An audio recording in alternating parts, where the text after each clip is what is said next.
On the 22nd of November 1980, the police were called to a remote rural location near Sacramento in California. The victim was a young woman who'd been shot at point-blank range. She had been kidnapped, bound, and sexually assaulted. She appeared to be yet another victim in a string of crimes dubbed the sex slave murders. The media was all over this case. Law enforcement was very concerned for public safety. Could this happen again? Had it happen again? Could it be linked to other unsolved homicides? As well as the police, others also chronicled the investigation. On film, on paper, and on tape. Through their lenses, they captured the story of the sex slave murders.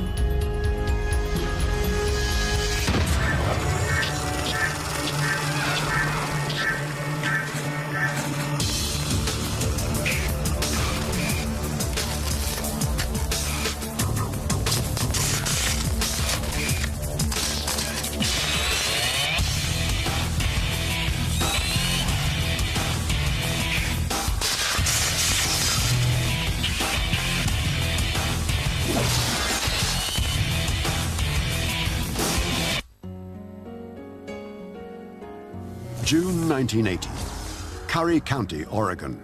Its warm coastal climate, relaxed atmosphere, and rugged natural beauty draws thousands of visitors each year. Well, it's southern Oregon coast, right on the ocean. Major tourist area, lots of fishing going on, a lot of camping, that type of thing. The influx of tourists often led to higher crime rates, but murder and missing persons cases were relatively rare. We had a number of instances where people would be climbing on the rocks and they'd end up in the ocean. But for people just to disappear, not real common.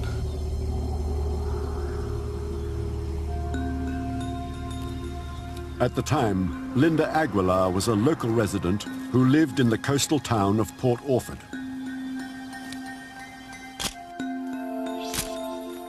Linda Aguilar was a 21-year-old young woman. Linda's friends would have described her as a friendly, outgoing person. Her boyfriend was a commercial fisherman, worked on the boats. She reportedly was about 4 to 5 months pregnant, and her life, I guess, would have pretty much revolved around her child and her pregnancy at that time. The 7th of June, 1980. Linda didn't own a car, so she decided to hitchhike from her home in Port Orford to Curry County's largest town, Gold Beach. She had a doctor's appointment that day, and she came to Gold Beach for that appointment. That evening, Linda didn't return home. Her boyfriend thought she might be visiting family or friends in the area. But as the hours passed, he began to worry. Numerous phone calls failed to shed light on her whereabouts. Unable to track her down, Linda's boyfriend eventually went to the police. She was reported missing. I was assigned to start working the case. We talked to a lot of people to try to determine if she'd made it back to Port Orford, or if they'd heard from her, or if there were any problems with her boyfriend that might indicate she would just up and leave. At that point, it was pretty perplexing. We just didn't know what had happened to her. As well as circulating a missing persons report across the state, the police asked the community for help. Through newspaper articles, through local radio station information, whatnot, we asked for anybody that might have seen her if they would contact the sheriff's office. One local man came forward. On the afternoon in question, he said he'd been driving near Gold Beach when he'd seen a woman fitting Linda's description at the side of the road. As he'd passed by, a van had stopped to offer her a ride. The man believed the van had been a gold color. He was so vague about it at the beginning, we weren't certain that he'd actually seen her. All he caught was a quick glance as he drove by. Although the sighting might have been legitimate, the police could do little without a number plate or make and model of van. As the days passed, fears of foul play grew. I thought personally that she had been picked up and kidnapped. There were just no other indications. The other possibility was her boyfriend, that they might have had a fight and something happened to her in that instance and that he got rid of her.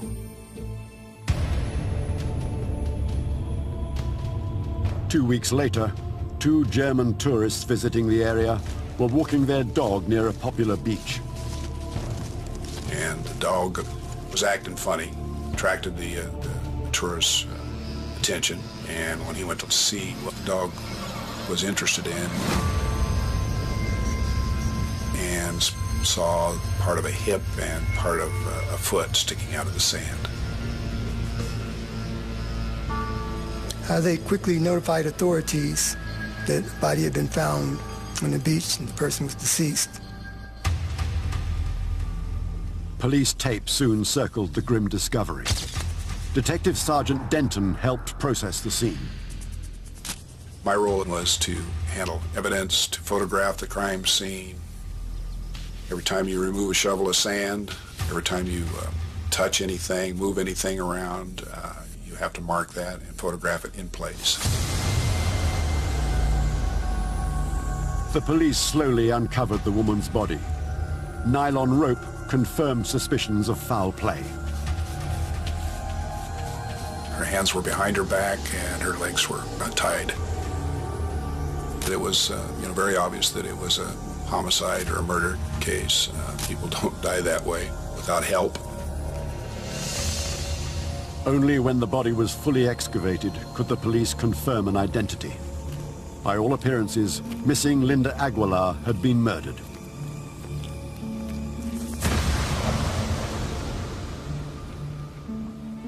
A post-mortem revealed the full brutality of the crime. Along with head wounds, a pathologist found sand in Linda's lungs, suggesting she'd been buried alive.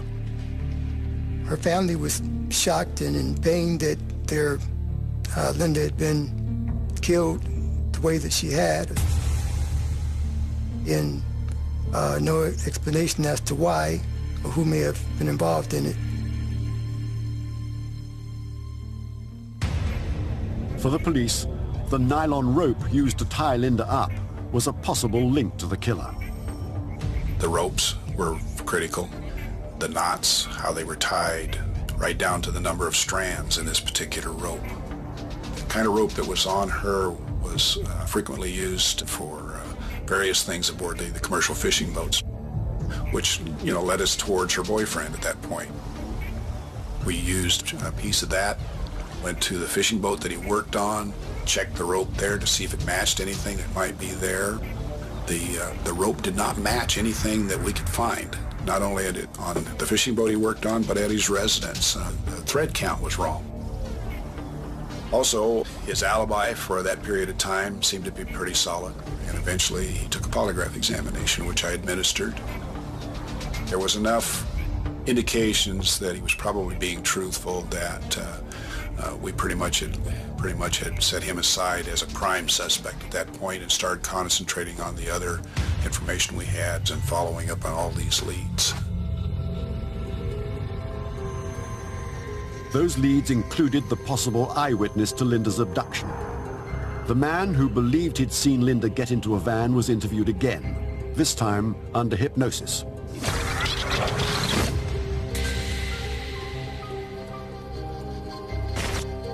The man now remembered that the driver of the van had had a dark complexion. He recalled a smaller figure sitting beside him in the passenger seat. The witness was unable, however, to recall any details from the number plate. It appeared that she had been picked up by a passerby, a stranger, and of course they weren't around anymore, so we pretty much come to a dead end after following up all the leads. As the weeks passed, the case went cold in Curry County police files. But far to the south, in California, the mystery van in question was on the move once more. Its occupants were about to strike again.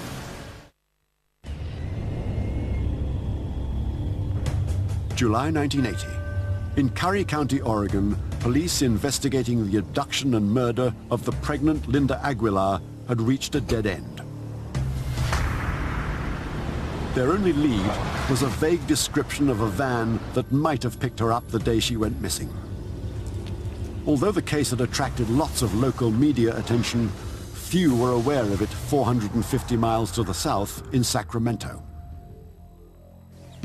Although smaller than many of California's other cities, Sacramento had recently been experiencing a string of similar crimes.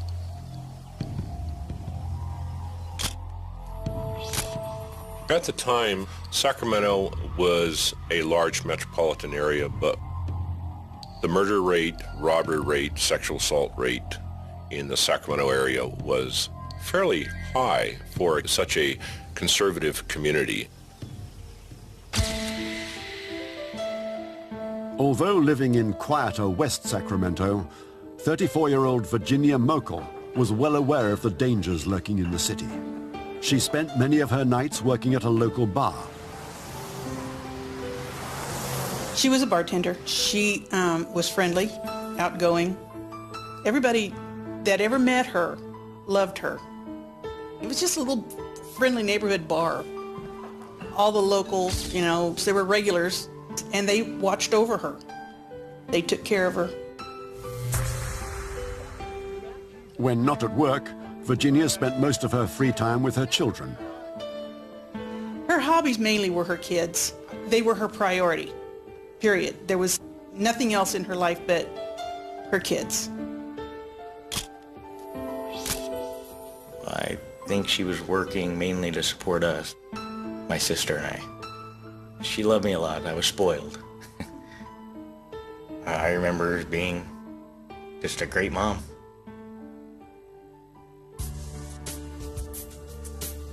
On the 16th of July 1980, Virginia said goodbye to her children and left for work.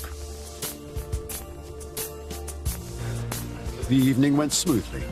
The clientele were mostly regulars, but there were also a few unfamiliar faces amongst them. At closing time, Virginia stayed behind to lock up the bar. She reassured me that there was usually one or two guys that stayed after and waited till she locked the door to the bar and got in her car.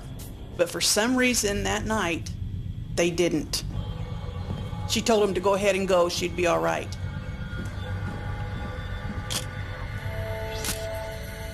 And she went out to the parking lot and got into her car and was ready to drive off, and then there was a knock on her window. When Virginia didn't come home, friends and family members spent the day trying to track her down. I couldn't figure it out. I mean, it just wasn't normal for her to not come home. And naturally, I was worried. Curiously, Virginia's car was still in the car park outside the bar. Her car was unlocked, like she was getting ready to get in it. I hoped nothing bad had happened, but you know, you always have in the back of your head something bad happening. The local police were notified. After checking area hospitals and morgues, they opened a missing person file. The investigation began at the bar where she worked. They were trying to track down everyone who was at the tavern the night she disappeared. The police soon focused on the unfamiliar faces in the bar that evening.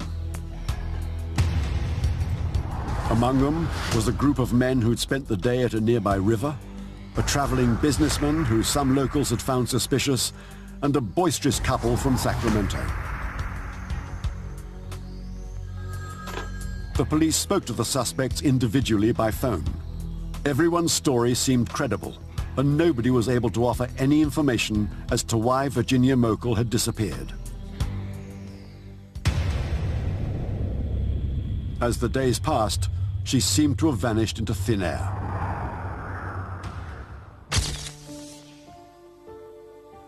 Virginia's children were confused by their mother's sudden disappearance.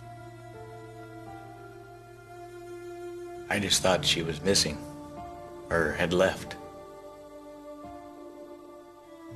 And he'd say, "Let's look for my mom. She's lost." You know how heartbreaking that is?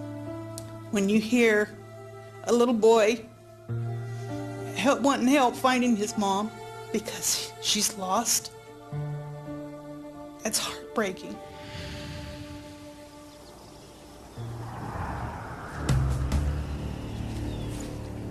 The 2nd of October, 1980. On the Sacramento River, miles from where Virginia worked, some fishermen spotted something at the water's edge. It was the body of Virginia Merkel, hidden beneath some bushes. Local police, followed by homicide detectives, converged on the scene. As in the Linda Aguilar case in Oregon, Virginia Merkel's hands had been bound. Instead of rope, fishing line had been used. Later that day, Virginia's family was told the tragic news. The sheriff came to my house to let me know, and I couldn't believe it. Why would somebody want to take somebody like that? She didn't do anything to anybody. Within just a few months, 2 women had been abducted and murdered along America's west coast. Linda Aguilar in Oregon, and now Virginia Merkel in California. Not knowing a serial killer was on the loose, residents in both areas went about their business as usual. Among them were Mary Beth Sowers and Craig Miller, 2 university students living in Sacramento, only a few miles from where Virginia Merkel had gone missing. Mary Beth Sowers was a 21-year-old college student. She was engaged to get married to Craig Miller. They both attended Sacramento State University. They were very much in love. They were probably the ideal couple. They seemed to have all the right stuff. On the 1st of November 1980, Craig and Mary Beth attended a fraternity function at a local Sacramento restaurant. At the end of the evening, they said goodbye to their fellow students and headed outside. And they left the restaurant just after 1 a.m. and were in the parking lot and accosted by someone holding a gun who forced them into his car. Just so happens that one of Craig Miller's frat brothers was in the parking lot at the time and saw them being forced into the car. And he actually tried to intervene. He knew something wasn't quite right. But when he got to the car, the female driver told him to back off, and he did. The car sped off, with Craig and Mary Beth inside. Early the next morning, the witness to the scene spoke to the police. He contacted the authorities to tell them that his friends had been abducted. The frat brother got a pretty good look at the occupants of the car. He was able to tell the police what he saw, describe the 2 people that were in the car with his friends. Fortunately, he remembered the number plate of the mystery vehicle. The police contacted Mary Beth and Craig's families and friends to confirm that they were indeed missing and launched an investigation. Disturbingly, much like the case involving Virginia Merkel, Mary Beth's car was still in the car park at the restaurant. Her keys were found on the ground nearby. The families were very concerned. They knew that based on the statement of the frat brother that they had been forced into this car, and they knew that it was probably going to be a bad situation. The police followed up the number plate noted by the young witness. According to their files, the car was registered to a 24-year-old local woman named Charlene Williams. Charlene was a person that came from a privileged background. Her father was an executive for a supermarket chain. She had the best of all worlds. The police visited Charlene at her parents' home. She denied being anywhere near the restaurant that Craig and Mary Beth had gone to.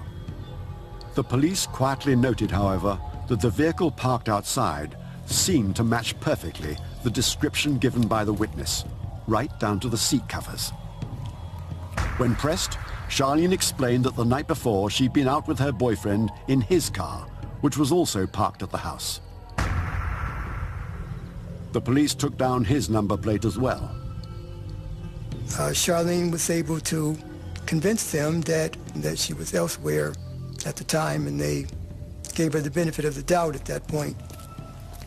The police decided that she wasn't involved, and then they left. That afternoon, a man and a young boy were walking in a rural area northeast of Sacramento when they noticed something unusual on the road ahead. Getting closer, they saw a terrible sight: the body of a young man.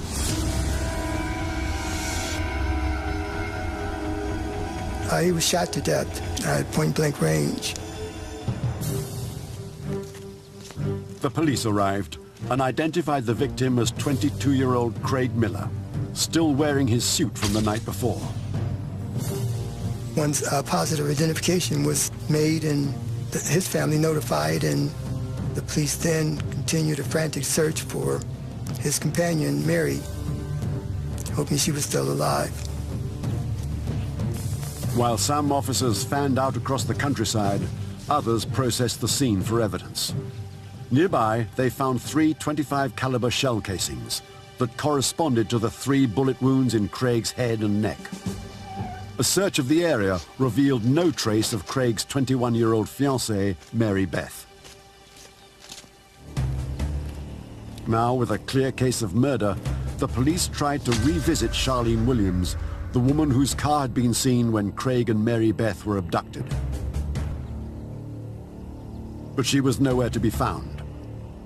At the same time, the police made a startling discovery. Tracing the number plate of Charlene's boyfriend's car, the police discovered the vehicle was registered to Stephen Fail, a name connected to the Virginia Mokel investigation. Stephen Fail and Charlene Williams appeared to be the same couple who'd passed through a West Sacramento bar on the night the barmaid went missing. That same day, Charlene's parents came forward with another surprising revelation. They explained that Stephen Fail was a pseudonym used by their daughter's boyfriend. His real name was Gerald Gallego. Gerald Gallegos was a white male, mid-30s. As Gerald grew up in Sacramento, he got involved in local crime. He was sent off to different juvenile facilities. As he grew older, he got involved in more violent crimes. His record included numerous robberies, as well as outstanding allegations of rape, sexual assault, and child abuse. According to Charlene's parents, their daughter had been living with the often violent Gallego on and off for the past 3 years. He had a track record as far as being able to charm women, and used that to help charm Charlene when they met. The police now believe that 36-year-old Gallego, perhaps with the help of Charlene, could be behind 2, perhaps 3 different murders. Although not yet known to the police, the couple had also recently sold a van, much like the one spotted picking up Linda Aguilar 6 months earlier in Oregon. There was a lot of media coverage from the local TV stations in Sacramento as well as from the Bay Area. Law enforcement was very concerned for public safety. There was some real fears going on in the Sacramento area during that time. a statewide search was launched for the couple, who now appeared to be on the run. The police feared it might not be long before Gerald and Charlene struck again. The 3rd of November 1980.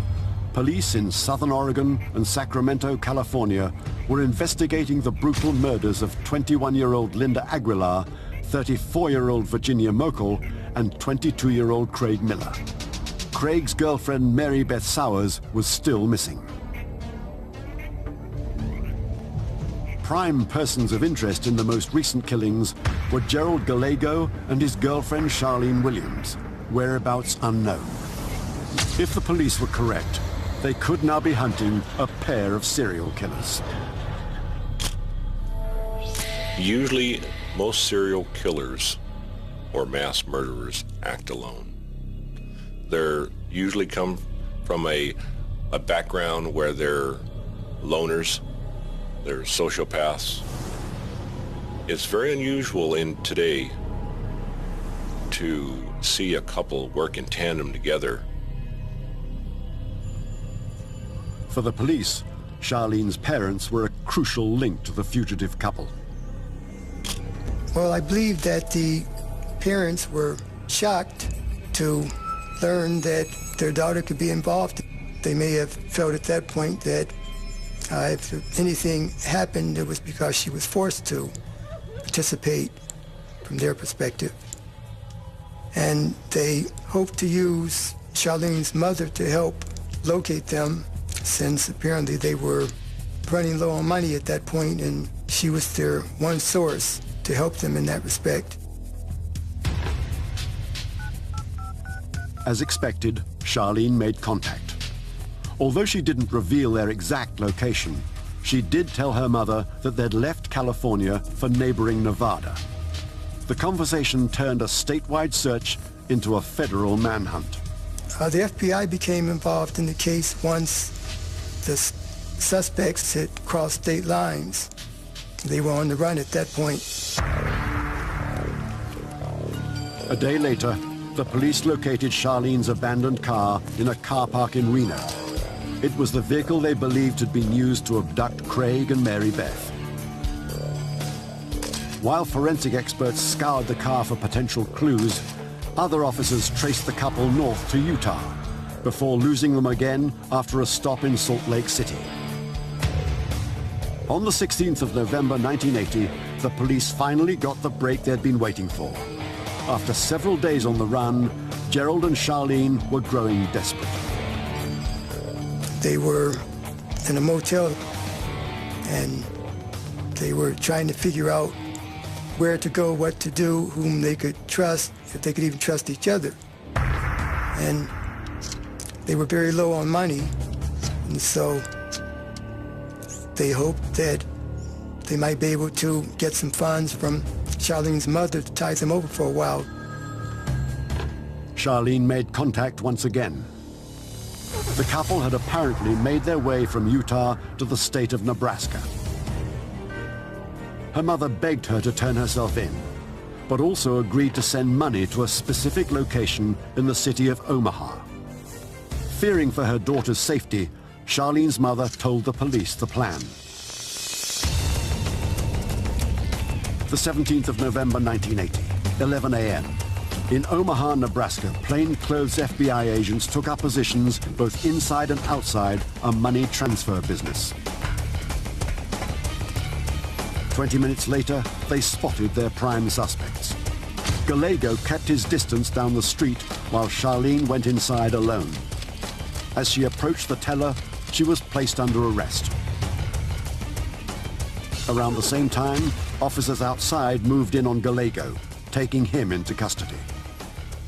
The authorities surrounded him, and he gave himself up without incident. After countless man-hours of investigation, the police believed they'd just apprehended two of America's most dangerous criminals. Once Gerald Gallegos and Charlene were arrested and found to be the suspects in a number of different homicides in the Sacramento area, the general public was greatly relieved. There was a calming effect within the Sacramento area. But the arrest came too late to change the fate of one missing person. Northeast of Sacramento, hunters came across the body of a young woman lying in a ditch. The police confirmed that the victim was 21-year-old Mary Beth Sowers. Like her fiancé, Craig Miller, she had been shot 3 times in the head. The police recovered 3 .25 caliber cartridges near her body. The mood was very solemn, very serious. When you get a homicide of this nature, it stirs some real feelings within law enforcement community. While Mary Beth's family was still reeling from the news, the police were working to build a case against Charlene Williams and Gerald Gallego. Apart from eyewitness accounts connecting them to 2 abduction scenes, they had little evidence to tie them to the actual murders. At the U.S. Department of Justice Crime Laboratory, forensic expert Torrey Johnson was searching for that crucial link. Using a comparison microscope, he examined the .25 caliber shells and bullets recovered from the crime scenes. Every projectile is marked in a unique way by the specific gun that fires it, a ballistic fingerprint of sorts. Duplicate weapons from a manufacturer will leave the same class characteristics, but within those are the microscopic marks, and that's where we see variation even between what would appear to be identical weapons. Well, in this case, the first step for me was to see if the cartridge cases or the bullets from the Miller scene had any relationship to the cartridge cases and bullets from the Sauer scene, which they did, which thus established that a single firearm had been used in both murders. But the firearm itself was missing. A search of Gallego's home turned up a box of unused .25 caliber ammunition, but no murder weapon that might tie him directly to the crimes. An intriguing tip provided a possible breakthrough. Following the extensive media coverage, a woman who'd worked with Gallego called the police. She remembered him brandishing a .25 caliber handgun at work one day.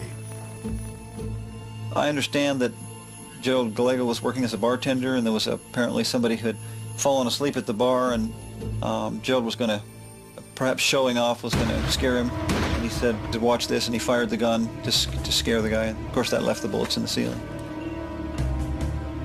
The woman showed detectives the exact location of the incident. Embedded in the ceiling, they found a number of .25 caliber bullets. Back in the lab, they were scrutinized under the comparison microscope alongside bullets recovered from the bodies of Craig and Mary Beth. They were a perfect match. But I was able to say that the gun that was used to fire the bullets into the ceiling of the bar was the same gun that was used to kill Craig Miller and Mary Beth Sauer. So now we matched the murder bullets to the bullets in the ceiling, which we had information that the suspect had fired. So it's a sort of a roundabout link. Adding to the evidence, an examination of the unspent box of ammunition from Gallego's home revealed a slight imperfection in the manufacturer's stamp on the base of some of the bullets. A visit to the factory that had made the bullets revealed that a batch of only a few thousand could ever have made it through quality control with that imperfection. And that showed a pretty good likelihood that there was an association between that box of ammo and the murder bullets and cartridge cases. With the noose of evidence tightening, a confession of sorts emerged from the couple in custody. They both admitted to being present when Craig and Mary Beth had died, but each accused the other of being the killer. Gerald was quick to portray Charlene as the perpetrator as far as being the one to fire the shots to kill Craig, whereas in Charlene's case, she was saying just the opposite, that he killed Craig, he sexually assaulted and killed Mary, and she was just more or less the victim herself, being forced to participate at risk of her own life. With the couple now divided, the biggest break for the police lay ahead. It came from Charlene Williams. The couple's history of abduction, rape, and murder would turn out to be far worse than anyone had imagined. January 1982. Police in California had Gerald Gallego and his girlfriend Charlene Williams in custody for the murder of university students Craig Miller and Mary Beth Sowers. In conversations with the police, Charlene placed the blame for the recent murders squarely on Gallego. She explained that she herself was a victim, intimidated by his violent nature into going along with his crimes. Knowing that she might face the death penalty if convicted, Charlene finally struck a deal with the police. She agreed to testify against Gallego in court and to give the police a full, detailed account of their crimes. The story that followed shocked even the most seasoned officers. Charlene explained that shortly after they'd met, Gallego had begun sharing his sexual fantasies with her. One fantasy involved having his very own collection of sex slaves. Fantasy, however, soon became reality. At Gallego's insistence, they'd bought a van with a bed in the back and begun stalking young women. It was in that van that they'd picked up Linda Aguilar. She made the mistake of accepting a ride from a stranger, and she ended up becoming a victim at that point. She was sexually assaulted and bludgeoned, buried alive. But Linda Aguilar was not their first victim. He would solicit her to go out and obtain and make contact and solicit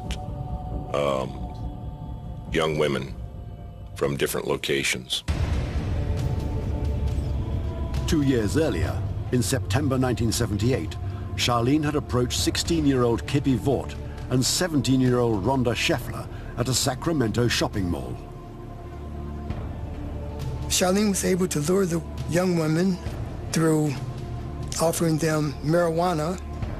The women were willing to go with Charlene because she looked trusting, and that was Charlene's job, and she did it to perfection. Once Charlene had led them to the van, Gallego brandished a gun and took control. They would kidnap them. She would watch as he would sexually assault them and physically abuse these young women.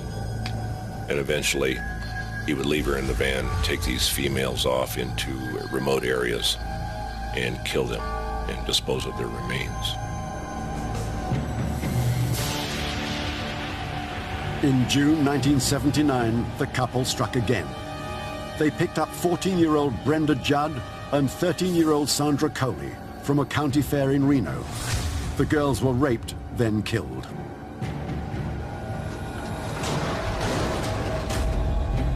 The following year, they abducted teenagers Stacey Ann Redican and Karen Twiggs from a Sacramento mall. Their bodies turned up along a riverbank, bludgeoned to death. In their final wave of attacks, the couple snatched Virginia Mokel from the car park outside the bar where she worked. Then, just a few months later, Craig Miller and Mary Beth Sowers became their final victims. Shocked by her lengthy confession, the police confirmed the details of the crimes. In Curry County, Oregon, the man who'd spent months investigating Linda Aguilar's murder learned of the breakthrough. Police officer there called and described the case to me and described our homicide. And then when he said, and our witness says that your victim was still alive when they buried her. Well, of course, that was the key to the case right there. Everything fit our case on Linda. With 10 known victims, the scale of the murders appalled West Coast residents. It wasn't until the public fully understood how many different homicides Gerald Gallegos had committed that the full impact of what had taken place over a period of time. And I think there was a great deal of shock to the local community.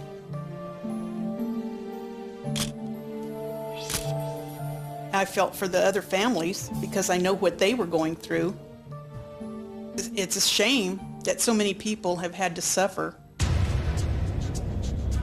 Knowing they only needed one conviction to get a death sentence, prosecutors decided to proceed with their strongest case first. In November 1982, Gerald Gallego was tried in California for the first-degree murders of Craig Miller and Mary Beth Sowers. It caused a lot of media sensation. It was followed by the media throughout the full extent of the trial. I believed he was going to be found guilty. He should have. He took many lives. All for his lust. He was a creep. He was a total creep. He looked like a crook. To me, he did. As well as their ballistic evidence, the police now had a star witness. As part of her deal with prosecutors, Charlene Williams took the stand against her former boyfriend. Adding to the courtroom drama, Gallego dismissed his lawyers and represented himself. He was somewhat confident that he could win the jury over. He would try to portray Charlene as more of a villain than a victim. She was able to hold up pretty well, and the jury believed her. In May 1983, the jury found Gerald Gallego guilty of first-degree murder and kidnapping. He was sentenced to death by gas chamber at San Quentin prison. Fearing his death sentence could be commuted in California, prosecutors tried Gallego in Nevada as well for the deaths of Stacey Ann Redican and Karen Twiggs. The result was a second death sentence. I was one happy kid because I knew that justice was being done at that time. Well, it's not necessarily an arm for an arm or a leg for a leg, but I felt that he took enough lives that he deserved to be taken himself. Although present at every murder, Charlene got away with a lighter sentence, one that angered many. As part of her plea bargain, she received only 16 years in prison. Sometimes that has to occur in order to get a break in a case. We don't know how involved she was. We don't know how controlling he was over her, how much she did voluntarily and instigated and whatnot. So there's always going to be some suspicion that she was more of a player than she actually appeared to be. In 1997, after serving her 16-year sentence, Charlene Williams was quietly released from prison. As for Gerald Gallego, he managed to postpone his execution on numerous occasions through appeals. In 2002, while still on death row, he succumbed to a long battle with cancer. To this day, the pain and grief caused by the murders remains. The memory of Gallegos traveling up and down the interstate a number of times with possibly a number of victims causes some real fears and memories that linger for a long time. As for Gerald Gallego and Charlene Williams, they still stand out as one of the most sadistic partnerships ever encountered by the American police. He ruined many families. He tore many families apart. I'm just glad that Gerald Gallego is no longer a threat to society. I feel the death penalty was the proper sentence. Too bad it wasn't carried out, but that's beside the point. He suffered. He suffered.